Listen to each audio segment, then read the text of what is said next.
Hey guys, and welcome back to my channel. So today I wanted to talk about poetry. A couple of people in the comments requested that I talk about what makes a poem good or bad. And I just want to start off by saying that poems are a lot like music. A lot of it is subjective, a lot of it is based on your experiences, your taste. So if I say that a poem's crap and you don't think it's crap, it's okay.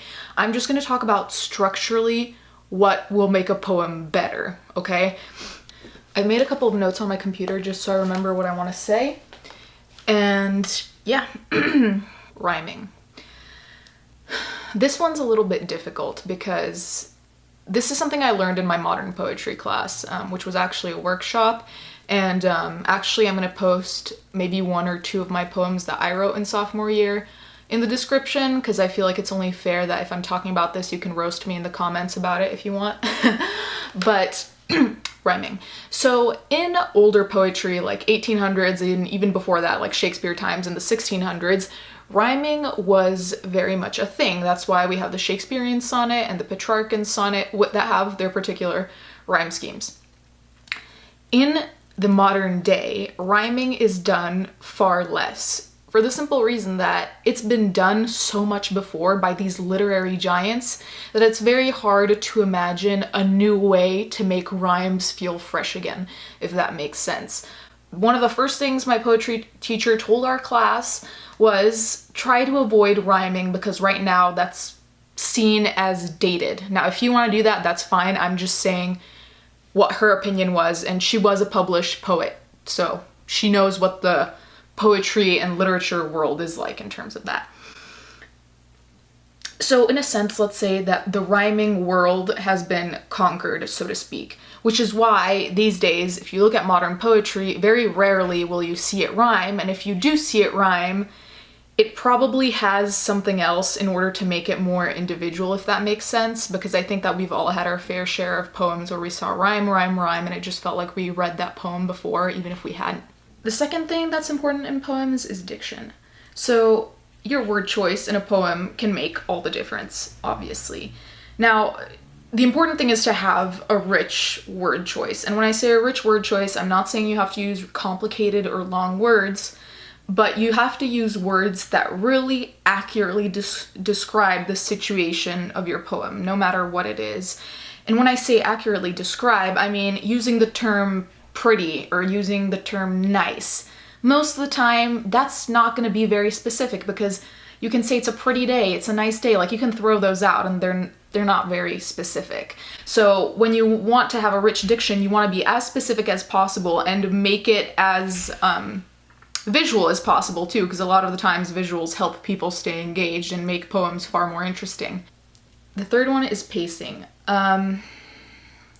This one's a little bit more complicated because it comes down to style a lot of the time. The thing about pacing, I think, is that you have to make an active choice to be one way or another. So when I say that, I mean, in certain poems, all the lines are gonna be about the same line. So the pacing flows the same way. So it's like a boy and a girl went to the market. Then after that, they went home. That's a horrible poem, but it's just an example of how it flows rather than be the boy and the girl went to the market. They sat. Then they went to another place, and then they ran over there, and then and you keep going. You see there's like long, abrupt, longer. And unless you want to give that kind of feeling of disorientation, because I do think it gives you kind of a feeling of disorientation when it's like abrupt stops, like you get this little shock of like, wait, I was not expecting that.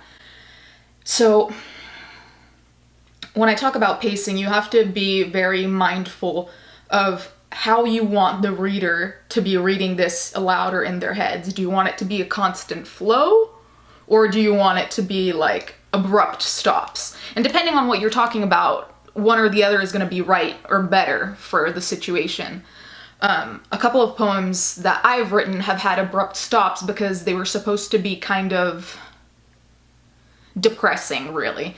And for me, having abrupt stops is kind of disorienting because, like I said, you don't expect it. So in that case, it fits, but in some cases it doesn't fit. So this is a more subjective kind of point, but it's like just keep that into account.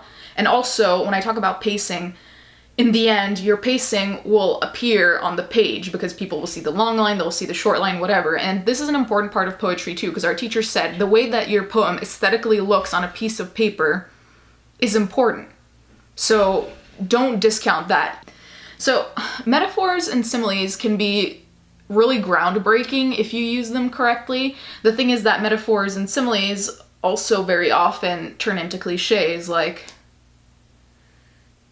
she was like the sun in the morning. She was like the moon of my night. She is the moon of my night. Like, how many times have you heard that crap before? Honestly, sometimes it works, cool, but most of the time you're gonna be like, wow, I've already heard this.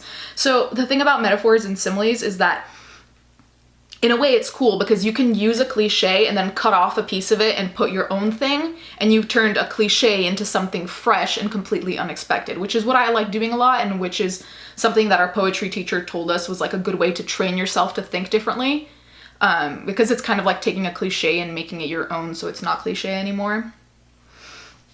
Also, the cool thing about metaphors and similes is that, of course, they're part of diction, but they can be an easier way to sometimes describe a situation or to describe an emotion, because when you say, for example, that night I felt like the moon, that can be interpreted in 1,000 different ways, right? And whatever it means is up to you. But at the same time, there aren't that many ways to describe that same feeling instead of using a metaphor.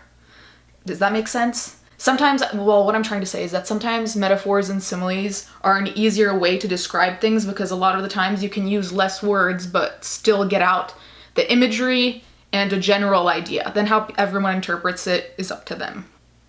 My last point, and that's pathos. So, most of the time when you're writing a poem, you have a feeling, or you're imagining a feeling, and you want to evoke a feeling in the reader, or whoever's listening to you read the poem. And that's, to me, the most important part. So there have been times where I've read poems that structurally were a mess, like the diction wasn't great, there were some cliche metaphors, blah, blah, blah. But because of the emotion it caused in me, maybe because of my past experiences, maybe whatever it is, I really liked that poem. So what I'm saying is that a lot of the times, kind of like in songs, you know how sometimes you hear this super popular song that's not really all that special, but it still evokes something in you? Yeah, so that's pathos, and that's empathy, sympathy, any kind of emotion you've had surfacing, and it kind of can save a poem or a song. Because effectively, emotion is the strongest thing in all of this. If you feel a really strong emotion when you read a poem, whether the diction sucks or not is probably going to be forgotten. However, when you do want to evoke emotion, that also comes back to diction, because the way a poem works is that you have to use your words to make people get to that emotion or imagine that emotion or feel that emotion, hopefully. So one of the most important things I think when you're describing a feeling like that is to avoid, I'd say it's to avoid very basic words. And when I say very basic words, it's sad, mad, bad. It's always better to use words that are more particular. For example, instead of saying that someone was angry, you could say she was passive-aggressive, because that is far more particular to a situation. Instead of saying someone was just sad, you can say she was nostalgic because she was thinking about something in the past that she missed. But hopefully that makes sense to you, that all of these little things that I mentioned, like the pacing, the diction, the metaphors, the pathos, that all of those things help to create a cohesive image, because a lot of the times if you just leave one of those out, it looks weird and it looks like something's missing. So, geez, I hope this helped. I am sweating. I hope this helped, and I hope it was clear enough.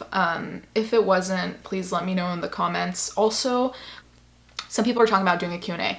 So if you're interested in that, definitely leave a comment below asking whatever question you'd want me to answer, and then if I get enough, I'll make a video just answering your questions. Thanks for watching.